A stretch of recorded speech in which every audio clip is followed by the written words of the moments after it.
اسرائیل نے counter operation शुरू कर दिया है और आपको यह भी बता दें कि इसराइल की सिक्योरिटी फोर्सेस को बड़ा धचका लगा है। धचका इस वजह से कि ये जनीन, नेबुलस और समारा नाम की जो वेस्ट बैंक के इलाके हैं, वेस्ट बैंक के डिस्ट्रिक्ट्स हैं, उनके ऊपर ये ऑपरेशन कर रहे थे कि इसराइल के 17 फौजी जो है इनको काफी बड़ा धचका लगा है, काफी जो इनके ऊपर अटैक्स हुए हैं और इतलात ये है कि काफी बुरे तरीके से ये जख्मी हुए हैं। इसके अलावा अगर हम बात कर रहे हैं ईरान की, तो ईरान के पासदारान इनकलाब के जो चीफ हैं जिनका नाम मोहम्मद बाकरी है, उन्होंने ऐलान किया है कि हम बिल्कुल तैयार हैं हमला करने के लिए इसराइल के ऊपर और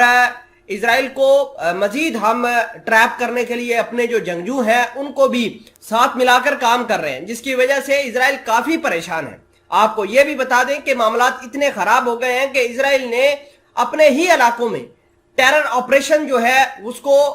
स्टिमुलेट किया है, उसको ज्यादा अगले लेवल पर एडवांस करने का फैसला किया है। तमाम तर चीजें आज की इस वीडियो में डिटेल के साथ डिस्कस करेंगे। छोटी सी गुजारिश है कि आप हमारा यूट्यूब चैनल हसनाट टीवी को सब्सक्राइब करके पास मौजूद घंटी के निशान को दबा लें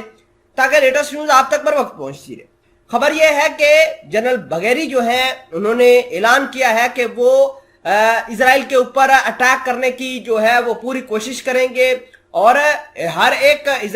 ईरान के जो आला ओहदेदारान हैं उनका एक ही मानना है कि इसराइल का वजूद इस पूरी दुनिया के लिए खतरा है, न सिर्फ ईरान के लिए बल्कि उम्मत मुसलमान के लिए भी खतरा है। कल इन्होंने अपनी एक परेड के दौरान एक बैलिस्टिक मिसाइल भी दुनिया के सामने रखा। उस बैलिस्टिक मिसाइल का नाम था रिजवान, जिसकी रेंज 1400 किलोमीटर थी और इतलात ये है कि इस मिसाइल की मदद से ईरान बड़े बड़े शहरों को, इसराइल के बड़े बड़े शहरों को हिट करने की सलाहियत रखता है, क्योंकि इसकी रेंज 1400 किलोमीटर है। तो आप अंदाजा कीजिए कि ये किस लेवल का हथियार होगा। ईरान के इस धमकी के बाद इसराइल ने अपनी सिक्योरिटी फोर्सेस को मजीद अलर्ट पर रखा है। लेबनान के बॉर्डर के ऊपर बॉर्डर सिक्योरिटी फोर्सेस ने कार्रवाई की है, जिसके नतीजे में